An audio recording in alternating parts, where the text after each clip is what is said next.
And Sirianni and Howie and Gannon have to figure this out. What if they don't utilize Hassan Reddick right? What if Jordan Davis's rotation's not right? What if the Kobe Dean, how are they using him? How are they going to use James Bradbury? What's the safety thing going to look like? Is Marcus Epps really going to be able to show us a little bit more improvement from a year ago? And again, this kind of goes back to burning question number one. How are you getting those reps when you're not practicing them?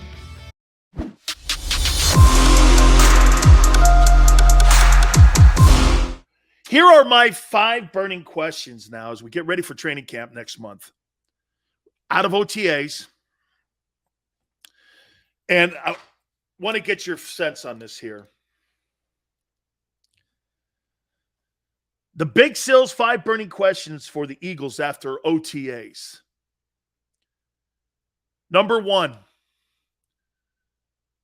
taking practices off.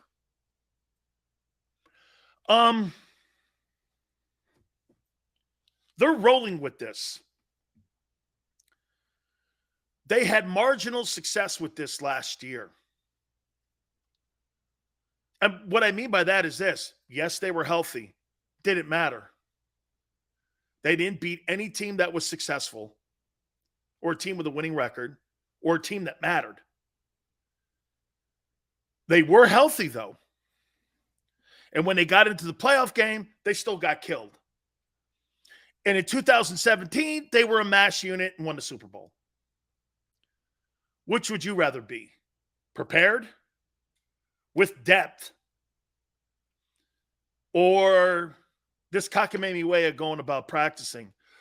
Their number one priority is to get to September, even though you're not going to be as prepared. They feel being held. Here, I'm not saying they're wrong here. It's a question. Okay, it's a question. Here, what do you feel more comfortable in and confident in? Their philosophy is, once again, I would rather be healthy and let the first part of the season maybe get us all into shape a little more. Because if you look at the schedule gives you that and affords you that. It's not like they got work. Even though I do think this, okay, they could lose this season in the first 5 games. If you're not ready for that Lions team, that's doing some nice things. I'm not saying that the Lions are more talented than the Eagles, and I'm not saying that. Again, these are the burning questions that I have after OTAs. I think the Lions are going to be competitive. They were a year ago, even though the Eagles killed them. It's probably one of the only games a year ago that they got dusted in. I think that Vikings game is going to set the tone for the rest of your season. Because I think the Vikings and the Eagles have a lot in common. I personally think the Vikings have a better offense because they have a better quarterback and they have a better wide receiving core. And they got a better running back. Where the Eagles win that is in the O-line. Justin Jefferson covers A.J. Brown and then some. Adam Thielen is a 1,000-yard receiver. Kind of covers Devontae. It's almost a push.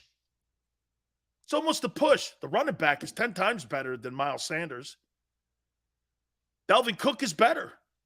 And the quarterback is a professional thrower of the football. Your quarterback's not. Now, you're another year in a system. I'm telling you, this Vikings game, then you got 2 emotional games in a row. You got Washington at FedEx. For Carson Wentz's sake, it's not at the Link. It's at their place. Then you got the Jags at the Link. The Dougie Bowl. Then the Cards, hey, you get Hollywood Brown, and you also have DeAndre Hopkins, who's not going to be suspended, by the way. And you get Zach Ertz. You don't think Zach Ertz wants a little ass of the Eagles too? And Connor's not a bad back. That's going to be interesting to see. I don't think the Cards are all that hot on defense. They let Chandler Jones out the building. Then you got the Cowboys at the Link. Those 5 games are going to tell us a lot there. Okay? Well, okay, how about this? So who said he hasn't had 1,000? Ryan says that Thielen hasn't had 1,000 yards in 3 years. Devontae, let's see if he gets to 1,000 first. Let's see if that guy gets to 1,000 first with the quarterback that you have. That's going to be a tall order. Because who do you think the targets are going to? The tight end and AJ. Okay, that could be flex 8-2, 9-1. We'll see. So you think, and here, like I said, here's the burning question. Flex thinks that they're going to start out either 8-2 or 9-1 without practicing or having limited two-a-days. Okay? So you buy into what Howie's doing. We're gonna find out real quick. We're gonna find out real quick. Here's number 2.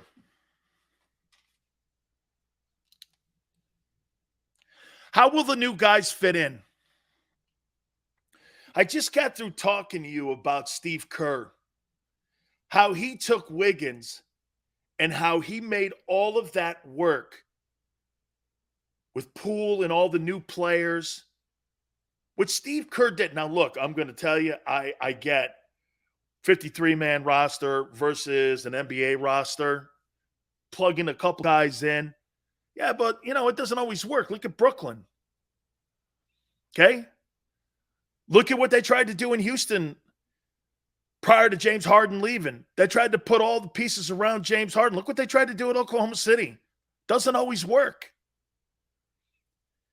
And Sirianni and Howie and Gannon have to figure this out. What if they don't utilize Hassan Reddick right? What if Jordan Davis's rotation's not right? What if the Kobe Dean, how are they using him? How are they going to use James Bradbury? What's the safety thing going to look like? Is Marcus Epps really going to be able to show us a little bit more improvement from a year ago? And again, this kind of goes back to burning question number 1. How are you getting those reps when you're not practicing them? How can you have new guys on your team? And again, I don't have the answers here. I'm asking the questions. 5 burning questions. These are not statements. These are questions.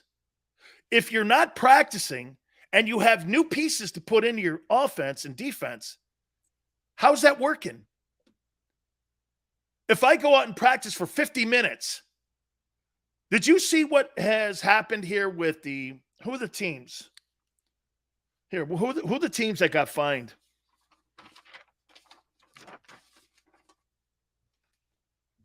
The Cowboys, the Texans, the Commanders all got fined for excessive practice. All the coaches got fined for excessive practice. Right? Mike McCarthy got fined.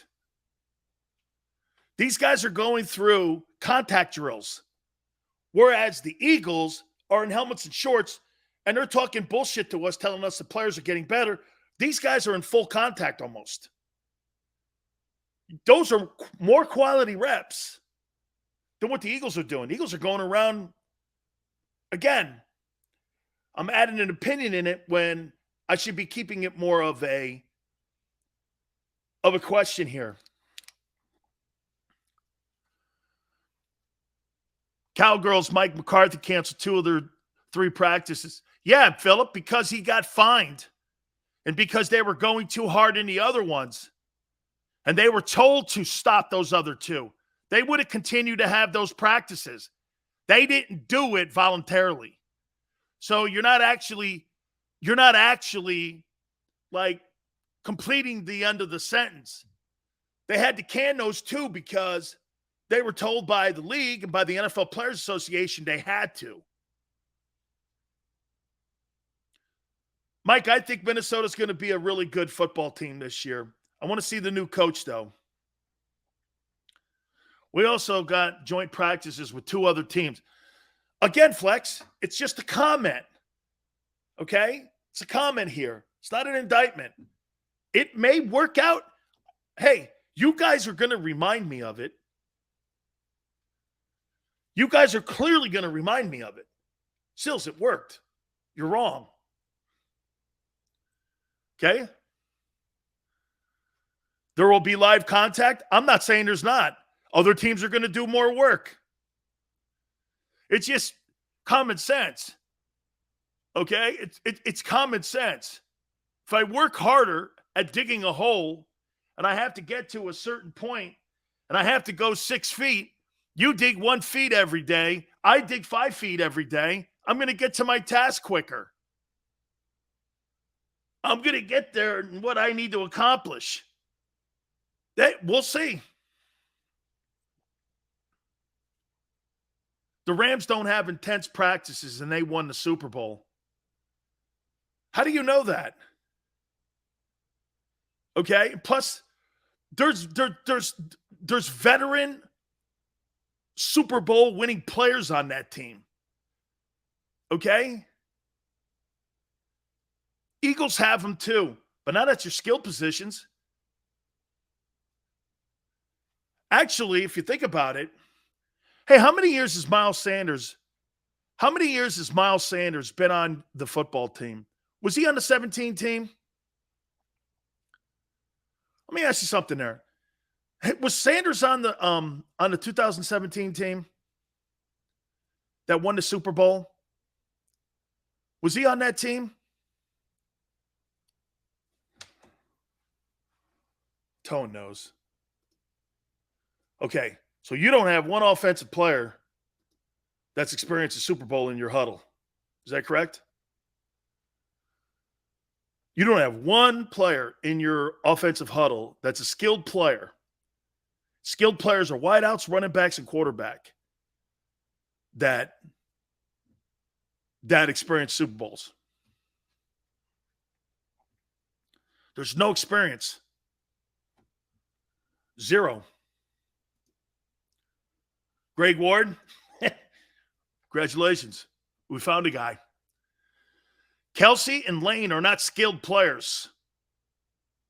Skilled players are wideouts, tight ends, and running backs. Dude, Jesus Christ. Do you guys know what skilled players are? Or hasn't anybody educated you guys on that?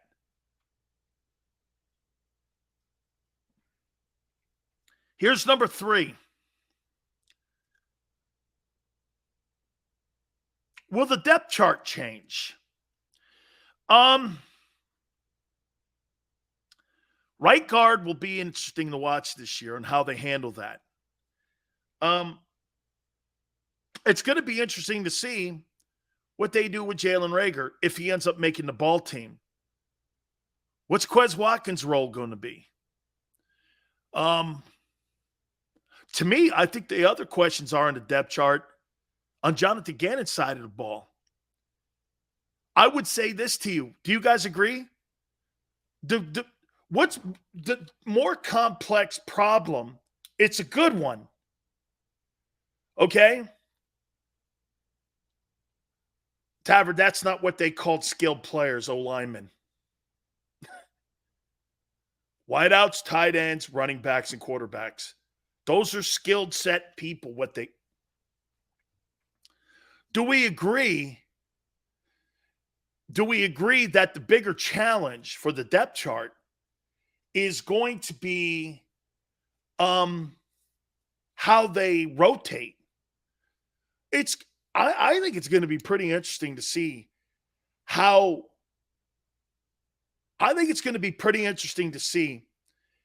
how they put this depth chart together on defense. Who's going to be your starters? What type of front you're going to run? You're going to run a 5 front? Are you going to run a 46 version of that Buddy Ryan type of defense? You're going to run like a version of a Tampa 2? I can't wait to see how that thing gets worked out there. Okay? I don't see Reagor either being part of that process. Okay? I don't. Quez is number 3. That's not a bad number 3. Because I think Quez Watkins has some talent. Okay? I do. I think he's got some talent.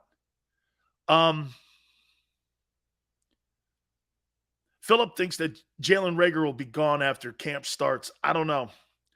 You'd want to wait. Then again, they don't practice enough, so I don't know if you're going to see any kind of injuries or anything. Mike says Gannon will mix it up based on matchups. Okay, Mike. See that right there? Gannon will mix it up based on matchups. This is keeping an eye on the depth chart. Hey, Tone, can you highlight that for me? Gannon will mix it up based on matchups. You think he has the same defensive mentality of Bill Belichick and some of the better defensive coordinators when we didn't see that last year? This is what I'm talking about, keeping an eye on the depth chart. Mike, you're right. That's what a great D coordinator does. He just doesn't put a depth chart up there and go, all right, we're going with this for 17 games. He puts a depth chart up. That's what they do in New England based on personnel matchups. You think that coach is smart enough to do that? Again, I don't know. We're going to see. That side of the football has been given everything. You're under the assumption that when Jonathan Gannon breaks down film with his quality control guys and his position coaches, that he's going to come up with a scheme that fits against the Lions, fits against the Vikings, fits against the Jags, Washington, Cards, Cowboys. When we didn't see any of that last year, it was a simple zone coverage defense that quarterbacks went into Lincoln Financial and had career games against. We'll see. That's why I say keep an eye on the roster. Number 4, Jalen Hurts getting better. Jalen Hurts getting better. There's really not much of a debate there. I'm not going to sit here and debate that because we have. And I think this one too. Second-year coaching staff. Your questions are this. Taking practice time off. Not practicing is hard. How will the new guys fit in? Keeping an eye on the depth chart, how they work it mostly on defense. Is Jalen getting better? Did he get better? And the second-year coaching staff. You know, it's one thing to sit here and bang on Jalen Hurts all day. It's another thing not to go, well, that coaching staff has also got to get better. They've got to get better, especially the defensive side of the football. They've got to get better. All right. I'm going to ask you if this is going to be good enough for a goal for this team to have a successful season in 2022. This is all stuff coming out of the OTAs. I want to ask you that question. Hour 2 is coming up. Do me a favor. Please hit the like button. Don't forget Howard Balzer in hour number 2 from Sports Illustrated at 5:30 Eastern. Keep it right here on the National Football Show.